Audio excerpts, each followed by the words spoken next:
अरे रानो, अब तो तेरी बेटी काफी बड़ी हो गई है, इसका नाम किसी स्कूल में लिखवा दे। मैम साहब, आप बहुत अच्छी बातें करती हो, लेकिन एक काम वाली की बेटी कोई अफसर नहीं बन सकती। इसे पढ़ लिख कर क्या करना है? एक बाई की बेटी तो बाई से ज्यादा कुछ नहीं बन सकेगी। एक चांटा लगाऊंगी मैं तुझे अगर फिर से ऐसी बातें की तो। तू क्या चाहती है तेरी बेटी दूसरों के घरों में बर्तन साफ करे? अरे पगली, इसे पढ़ा तभी तो ये बड़ी होकर कुछ बन पाएगी। मैम साहब, चाहती तो मैं भी यही हूँ, लेकिन स्कूल वाले खर्चा बहुत बताते हैं। मेरे पास इतने रुपए कहाँ हैं जो मैं उसे पढ़ा सकूं? तू पैसों की चिंता मत कर, मेरा एक जानकार है, वो स्कूल में पढ़ाता है, मैं उससे बोलकर तेरी बेटी की फीस कम करा दूंगी। मैम साहब, आपका बहुत बहुत शुक्रिया। आप हम गरीबों के बारे में कितना सोचती हैं। फिर रानो चिड़िया अपनी बेटी को लेकर मैम साहब के साथ स्कूल के प्रिंसिपल से बात करती है। मिसेज गुप्ता जी, आप हमारे स्कूल में बैठो बैठो, बताओ कैसे आना हुआ? मैं इस बच्चे के एडमिशन के लिए आई हूँ और ये रानो है, इसकी माँ मेरे घर में काम करती है बेचारी। हाँ हाँ, क्यों नहीं, हम बच्चों को ही पढ़ाते हैं, एडमिशन कैसे नहीं करेंगे। दरअसल ये बहुत गरीब है, लेकिन इसकी बेटी बहुत होशियार है। अगर ये आपके स्कूल में पढ़ेगी तो आपके स्कूल का नाम रोशन करेगी। तो आप ये कहना चाहती हो हम इस बच्ची को बिना फीस लिए ही पढ़ा दें? देखिए, हमारे भी टीचर्स हैं, उनको सैलरी देनी पड़ती है, आपका ये काम नहीं हो पाएगा। नहीं नहीं प्रिंसिपल साहब जी, मैं आपके स्कूल में कोई काम कर लूंगी, लेकिन कृपया कर मेरी बेटी को दाखिला दे दें, वो पढ़ना चाहती है। रानो की ये बात सुनकर प्रिंसिपल खुश हो जाता है। वो गुड़िया का एडमिशन कर लेता है। फिर वो सब स्कूल से बाहर आती हैं। मैम साहब, अब मेरी गुड़िया पढ़ पाएगी। गुड़िया बेटी, मन लगा कर पढ़ाई करना, मम्मा बहुत मेहनती है। और रानो, कल से तुम पहले स्कूल आओगी, फिर उसके बाद मेरे घर आ जाया करना। ऐसे बातें कर दोनों माँ बेटी अपने घर चली जाती हैं। दूसरे दिन दोनों माँ बेटी जल्दी उठकर स्कूल पहुँच जाती हैं। गुड़िया, आज आपका स्कूल में पहला दिन है, कोई शरारत ना करना। ठीक है माँ, आज आपका भी पहला दिन है। फिर गुड़िया अपनी क्लास में चली जाती है। मम्मा चिड़िया अपनी बेटे की बात पर हंस रही थी। वो साफ सफाई में लग जाती है। धीरे धीरे दिन बीतते गए। गुड़िया बहुत होशियार थी। ये देखकर बाकी के स्टूडेंट गुड़िया से जलने लगे थे और उसका सबके सामने मजाक बनाते। पता नहीं, जब से ये काम वाली की बेटी स्कूल में आई है तब से इसी की प्रशंसा करते हैं सब टीचर जी, हमें तो बस डांट डांट मिलती है। मैंने सुना है इसकी मम्मा इसी स्कूल में काम करती है। मैंने तो देखा भी है, वो सारे टॉयलेट साफ करती है। इसके टिफिन का कोई खाना मत खाना, टॉयलेट साफ करने वाली की बेटी। ये बात तो मुझे पता नहीं थी। अब देखो मैं कैसे उस गुड़िया की बच्ची को अच्छा सबक सिखाऊंगा। वो सब ऐसे बातें कर रहे थे, तभी घंटी बजती है। सभी बच्चे अपना अपना टिफिन खोलते हैं। तभी जग्गू कौवा बोलता है, छी छी, इस गुड़िया के डब्बे से कितनी बदबू आ रही है। जग्गू कौवे, आप झूठ क्यों बोलते हो? मेरे टिफिन से कोई गंदी बू नहीं आ रही। गंदे तो तुम्हारे दांत हैं, उनमें से ही आती है बदबू। दोस्तों, गुड़िया की मम्मा स्कूल के टॉयलेट साफ करती है और उन्हीं पंखों से खाना बनाती है, तो बदबू तो आएगी ही ना। छी, मुझे बहुत एलर्जी है गंदगी से। गुड़िया, तुम अपना बैग उठाओ और पीछे की सीट पर बैठो। मैं टॉयलेट साफ करने वाली की बेटी के साथ नहीं बैठ सकता। जग्गू कौवा, जो बहुत शरारती बच्चा था, वो गुड़िया का बैग उठाकर पीछे फेंक देता है। गुड़िया रोने लगती है। उसे रोते देख सभी बच्चे जोर जोर से हंस रहे थे, मगर गुड़िया कुछ नहीं कहती। चाहे ये सब मेरा कितना भी मजाक बना लें, लेकिन मुझे कोई फर्क नहीं पड़ता। मुझे सिर्फ अपनी पढ़ाई करनी है, नहीं किसी से मतलब। गुड़िया घर जाकर अपनी किताबें लेकर बैठ जाती है। वो पढ़ने लिखने में होशियार थी। अब हर दिन ही बच्चे गुड़िया को परेशान करते। अगर वो गलती से आगे वाली सीट पर बैठ जाती तो सारे बच्चे उसका बैग पीछे फेंक देते। धीरे धीरे समय गुजरता गया। अब गुड़िया ने 5वीं कक्षा पास कर ली थी और वो थोड़ा बड़ी भी हो चुकी थी। मैम साहब, आज गुड़िया ने 5वीं कक्षा पास की है, वो भी अच्छे नंबरों से। मैंने बोला था ना, तेरी बेटी पढ़ने लिखने में बहुत होशियार है, तुम देख लेना, वो एक दिन बड़ी अफसर भी जरूर बनेगी। बस कैसे भी करके उसकी पढ़ाई को बीच में ना रोकना।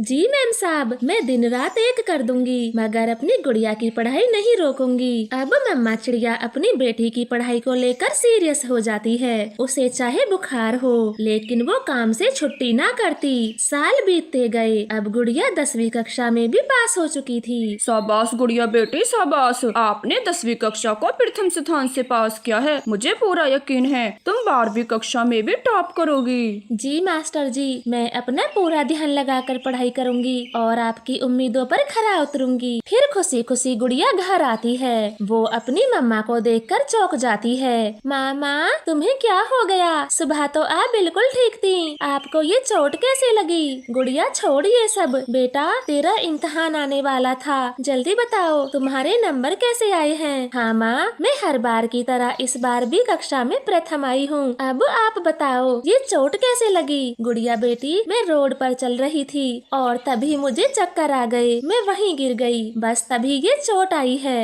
ये तो होना ही था।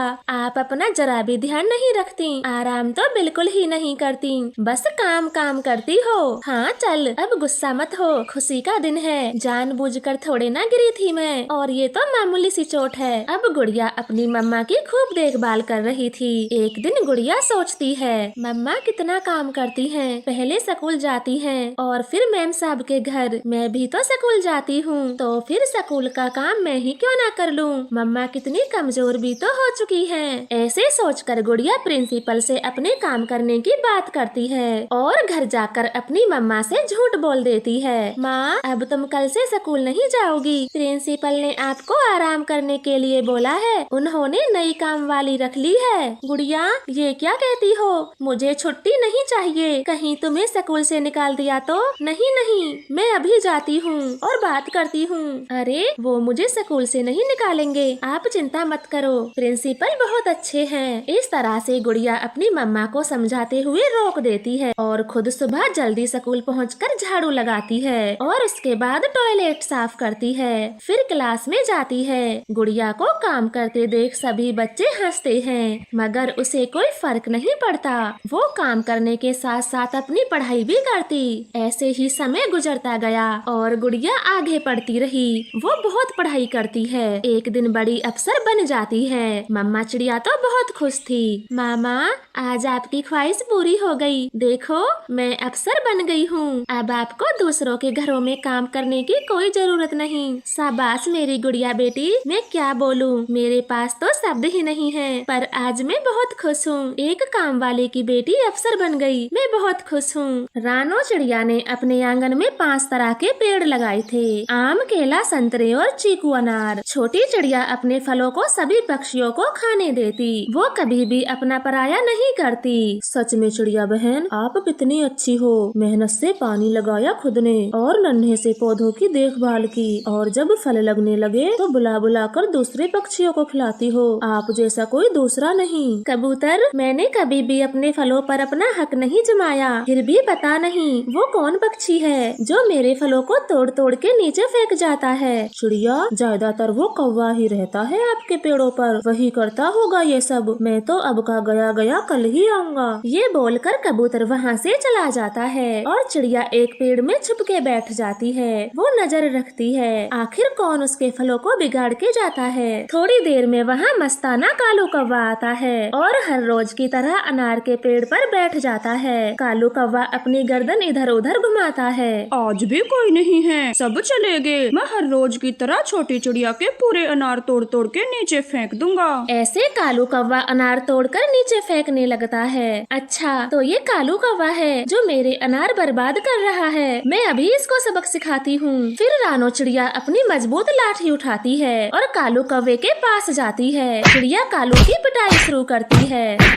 चिड़िया बस करो, अब ना मारो मुझे, मैं नहीं तोड़ूंगा तुम्हारे फल, नहीं तोड़ूंगा। नाना कालू कौवे, मैं बताती हूँ तुम्हें दूसरों के फल कैसे तोड़ के नीचे गिराते हैं। फिर कालू कौवा वहाँ से भाग जाता है। तभी मिट्ठू तोता वहाँ आता है। चिड़िया बहन, आपने एकदम ठीक किया जो उस कालू कौवे को मार लगा दी, अब वो फिर से फल तोड़ के नीचे नहीं गिराएगा। बहुत मारा, यहाँ भी मारा, मेरी पूंछ पे भी मारा उस छोटी चिड़िया ने, मैं बता दूंगा, कालू कौवे से पंगा बहुत बहुत महंगा पड़ेगा उस चिड़िया को। ऐसे कालू दर्द से अपने घोंसले में सो जाता है। दूसरे दिन कालू अपने दोस्त के पास जाता है। आओ आओ कालू दोस्त, आज बड़े दिन बाद मेरे पास आना हुआ। टुन्नू मेरे यार, मेरी पड़ोस में एक चिड़िया रहती है। मैं चाहता हूँ तुम उसे अपने प्यार के चक्कर में फंसाओ, फिर उसे मार के उसका सब कुछ ले लेंगे। घर और 5-5 तरह के पेड़ भी हैं उसके। आइडिया तो अच्छा है, मेरा घर भी बहुत पुराना हो गया, मुझे बनाया हुआ घर भी मिल जाएगा।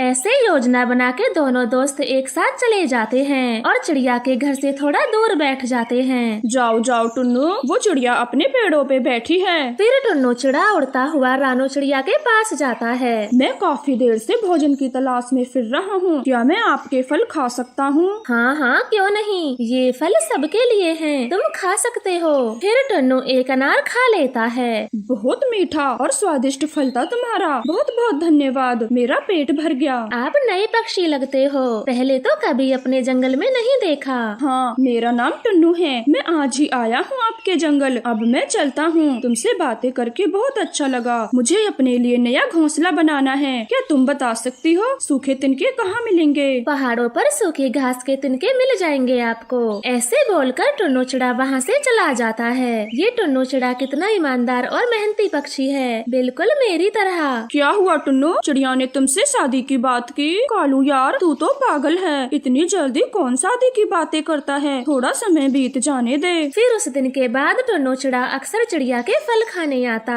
और चिड़िया से ढेर सारी बातें करता। अगर आप बुरा न मानो तो मैं आपसे एक बात करना चाहता हूँ। हाँ हाँ बोलो टुन्नू चिड़े, आपको क्या बात करनी है? शादी, मैं तुमसे शादी करना चाहता हूँ। जब मैंने पहली बार देखा तो उसी दिन सोच लिया था शादी करूँगा तो तुमसे ही। ये बात तो मैं भी आपसे कहना चाहती थी, मुझे भी आप बहुत पसंद हो। फिर दूसरे दिन वो दोनों शादी कर लेते हैं। एक दिन कालू कौवा टुन्नू चिड़े से कहता है, टुन्नू यार ये ले जहर, उस छोटी चिड़िया को आज खिला देना, वो मर जाएगी तो उसका मजबूत घर और 5 पेड़ हमारे। चिड़िया के मर जाने के बाद हम दोनों मौज से रहेंगे। फिर कालू से शीशी लेकर टुन्नू चिड़ा घर आता है। रानो चिड़िया बहुत खुश थी। टुन्नू जी आगे आप, मुझे आपको कुछ बताना है जिसे सुनकर आप खुशी से नाचने लगेंगे। क्या बात है, अब बता भी दो, मुझे ज्यादा इंतजार पसंद नहीं। टुन्नू जी, मुझे बुलबुल दी ने बताया मैं माँ बनने वाली हूँ और आप पिता, बहुत जल्द ही हमारा अंडा आने वाला है, फिर हमारी जिंदगी खुशियों से भर जाएगी। ऐसे कहते हुए चिड़िया अपने पति के गले लग जाती है। उनके घर के बाहर पेड़ पर कालू कौवा बैठा इंतजार कर रहा था।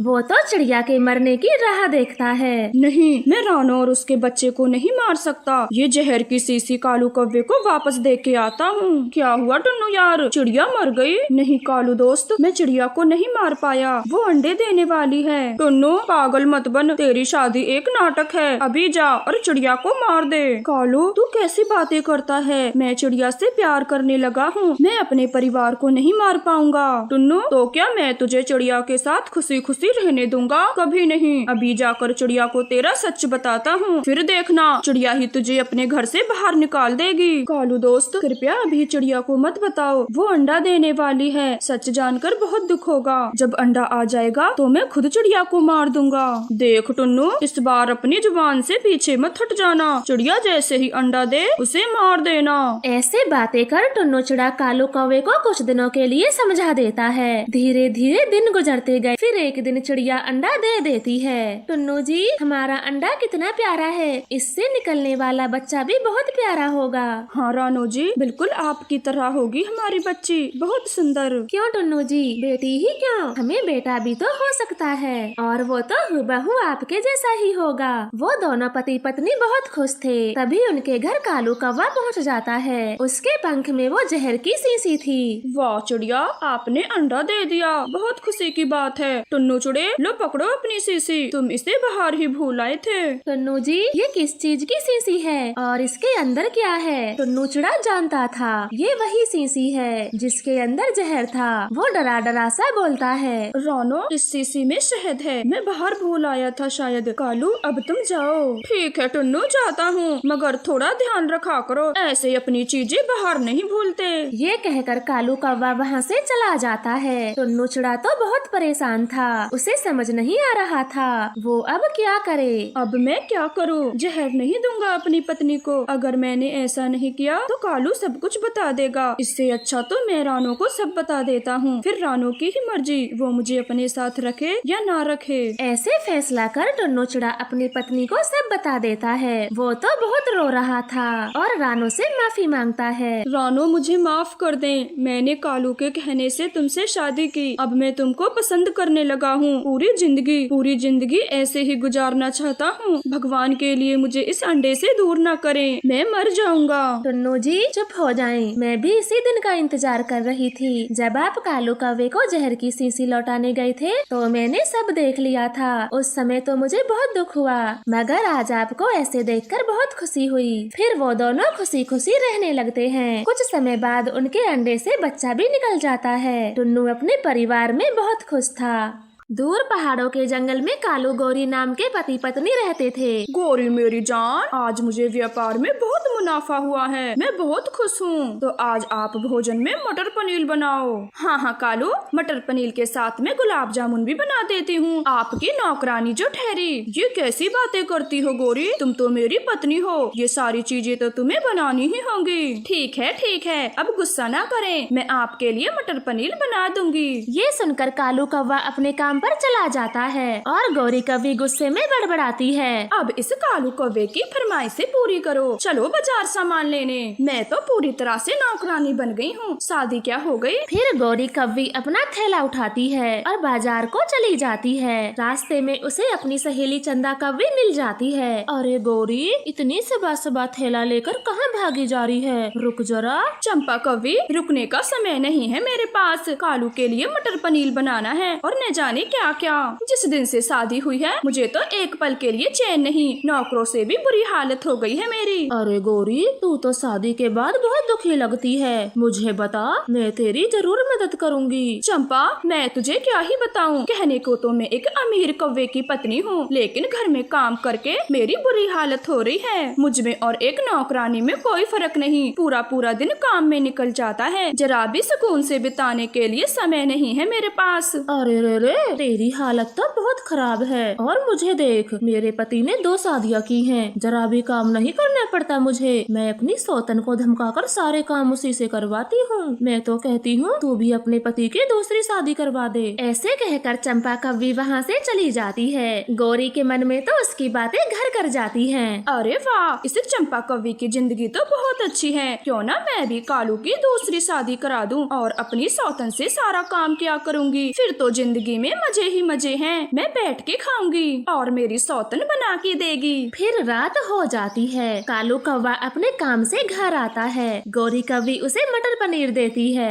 अरे वाह वाह वाह गौरी, क्या मटर पनीर बनाया है तुमने, कोई जवाब नहीं तुम्हारे पंखों का, बहुत स्वादिष्ट है। कालू जी छोड़े मटर पनीर को, मुझे आपसे बहुत जरूरी बात करनी है। क्या बात करनी है गौरी, जल्दी बताओ। कालू, आप कितना काम करते हो और मैं आपका जरा भी ध्यान नहीं रख पाती, तो मैं सोच रही हूँ आपकी दूसरी शादी करा दूं। ये बात सुनते ही कालू कौवा तो मन ही मन में बहुत खुश होता है और गौरी का मन लेते हुए कहता है, अरे गौरी, ये क्या कह रही हो तुम, तुम्हारा दिमाग तो ठीक है ना, मैं दूसरी शादी नहीं करूँगा। कालू, आप मेरी बात को समझें, मुझसे इतने बड़े घर का काम नहीं होता, इसलिए आपको दूसरी शादी करनी ही होगी। ठीक है गौरी, ठीक है, तुम कहती हो तो मैं दूसरी शादी को तैयार हो जाता हूँ। ठीक है तो कालू, मैं कल से ही आपके लिए कोई कौवी देखती हूँ। फिर वो दोनों पति पत्नी सो जाते हैं। अगले दिन गौरी कौवी अपनी सहेली सुंदरी को घर पर बुलाती है। अरे गौरी, इतनी सुबह मुझे तूने क्यों बुलाया है, कोई जरूरी काम था क्या?